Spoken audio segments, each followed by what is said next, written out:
আজকে আমরা আলোচনা করব ভগবত গীতার দ্বিতীয় অধ্যায়ের ৪৭ নম্বর শ্লোক, যা অত্যন্ত গভীর এবং অত্যন্ত জনপ্রিয় এবং আমাদের জীবনের সঙ্গে অত্যন্ত সম্পৃক্ত। এই শ্লোক শুধু সাংস্কৃতিকভাবে পরিচিত নয়, ধর্মীয় এবং আমাদের জীবনের কাজকর্ম এবং উদ্দেশ্য নেই, যা আমাদের চিন্তাভাবনাকে বদলে দিতে পারে, আমাদের ভেতরে একটা বৈপ্লবিক পরিবর্তন আনতে পারে এবং সেই পরিবর্তন দিয়ে আপনি শুধু নয়, আপনার পরিবারের সদস্যরা এবং আপনার যে ফ্রেন্ড সার্কেল আছে তাদেরকেও কিন্তু আপনি বদলে দিতে পারেন। তা আসুন আস্তে আস্তে গোটা বিষয়টি বোঝার চেষ্টা করি। নমস্কার সম্মানীয় দর্শকবৃন্দ, আপনাদের প্রত্যেককেই আরও একবার সনাতন সত্য ইউটিউব চ্যানেলের নতুন ভিডিওতে স্বাগত জানাই। চলুন প্রথমেই আমরা দ্বিতীয় অধ্যায়ের ৪৭ নম্বর শ্লোকটি একটু দেখে নিই। কর্মণ্যে বাধিকরস্তু মা ফলেষু কদাচন মা কর্ম ফল হেতুর্ভূমা তে সঙ্গস্ত কর্মাণি। এর সহজ বাংলা অনুবাদটা এরকম যে তোমার শুধুমাত্র কর্মেই অধিকার রয়েছে, কখনোই তোমার ফলাফলের উপর অধিকার নেই। কর্মের ফলাফলের কারণে কখন তুমি হয়েও না বা কর্মবিমুখতায়ও তোমার সংযোগ থাকা উচিত না। অর্থাৎ তুমি কাজ করতে পারো, কিন্তু কাজের ফল আজ হবে না কাল হবে, সেটা ভালো হবে না মন্দ হবে, সেই অধিকার কিন্তু তুমি দাবি করতে পারো না। আবার তোমার যেহেতু কাজের ফলাফলের উপর কোনো অধিকার নেই, তাই বলে কি তুমি অলস নিষ্ক্রিয়ভাবে বসে থাকবে? সেটাও কিন্তু তুমি করতে পারো না।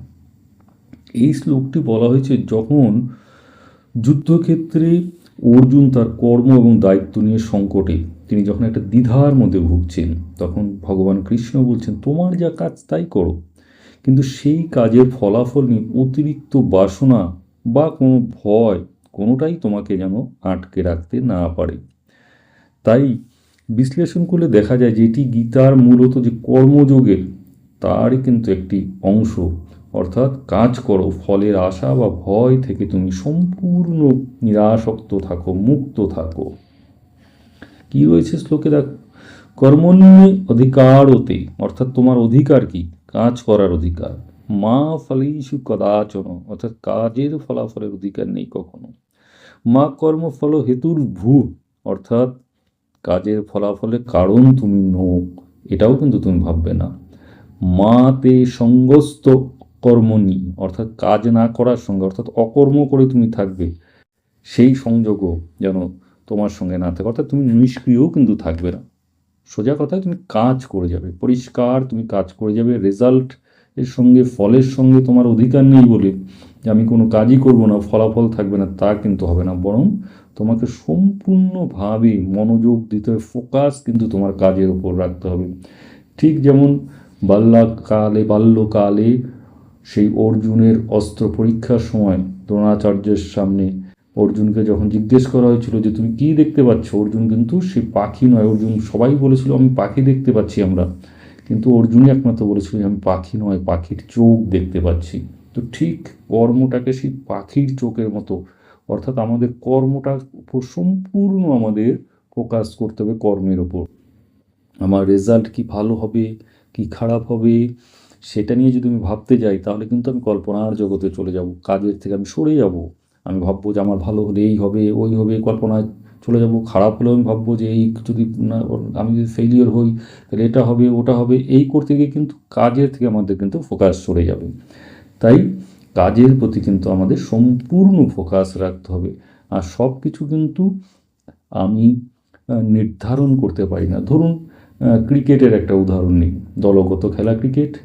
এখানে একজন প্লেয়ার ভালো খেললেই, সেঞ্চুরি করলো বা 5টা উইকেট নিল মানেই তার টিম জিতবে তা কিন্তু নয়। এটা একটি দলগত খেলা, অনেককে ভালো করতে হবে, তারপরেই কিন্তু খেলাটা কেউ জিতবে বা হারবে সেই জায়গায়।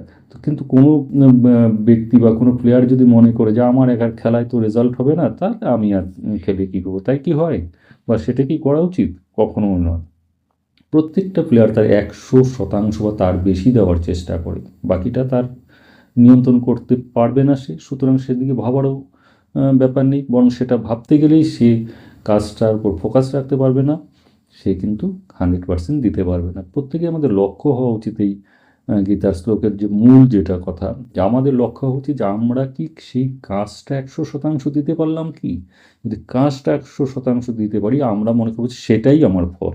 আমি যে সেটাই আমার সন্তুষ্ট, যে আমি কাজটা 100% বা তার থেকে বেশি, অর্থাৎ যতটুকু আমার দেওয়ার ক্ষমতা তার সম্পূর্ণটাকে আমি দিতে পারলাম, সেখানেই আমাদের সন্তুষ্টি। তারপর ফলাফল যাই হোক সেটা কিন্তু আমাদের হাতে নেই, তাই আমরা কিন্তু সেটা আমরা নিয়ন্ত্রণও করতে পারি না। আবার যেটা বললাম যে শুধু ফল না চাওয়া মানে অলসতা নয়, যে নিষ্ক্রিয় হয়ে বসে থাকবো, ফল আমি চাইবো না, কী হবে, সেটাও কিন্তু নয়। কাজের মধ্যে নিজেকে ডুবিয়ে রাখতে হবে। এটা আমাদের গীতার সেই কর্মযোগ, জ্ঞানযোগ এবং কর্মযোগ, এই দুটো অন্যতম মূল স্তম্ভ। অর্থাৎ জ্ঞানযোগ, একজন মানুষের জ্ঞান থাকতে পারে, কিন্তু সেটা যদি ইমপ্লিমেন্ট না করে, অ্যাকশন যদি না করে, তাহলে কিন্তু সেটা হবে না। ধরুন আপনি জানেন যে কীভাবে ভাত রান্না করতে হয়, আপনি সবই জানেন, কিন্তু সেই আপনার জ্ঞান দিয়ে তো ভাত রান্না হবে না। আপনাকে সে ভাত রান্না করার জন্য যা যা কাজ করা, সেই অ্যাকশনগুলো করতে হবে। অর্থাৎ জ্ঞানযোগ এবং কর্মযোগ কিন্তু একই মুদ্রার এপিঠ আর ওপিঠ। এবং জ্ঞান এবং কর্মযোগ এই দুটো যখন সংযুক্তি ঘটবে, তখনই কিন্তু সবচেয়ে ভালোটা হওয়া কিন্তু সম্ভাবনা রয়েছে। হবেই এটা বলা যায় না, কারণ অনেক কিছুর উপর নির্ভর করে।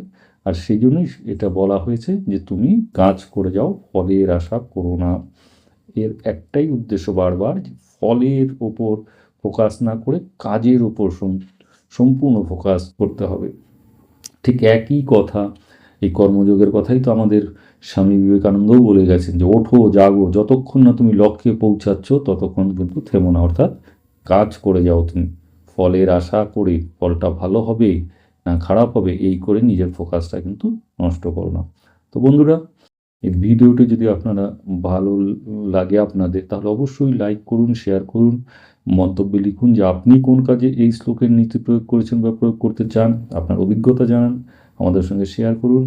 আর ভিডিওর চ্যানেলটিকে সাবস্ক্রাইব করবেন, অল নোটিফিকেশন বেলটি প্রেস করবেন, যাতে এই ধরনের ভিডিও এলেই আপনি কিন্তু নোটিফিকেশন পেয়ে যাবেন।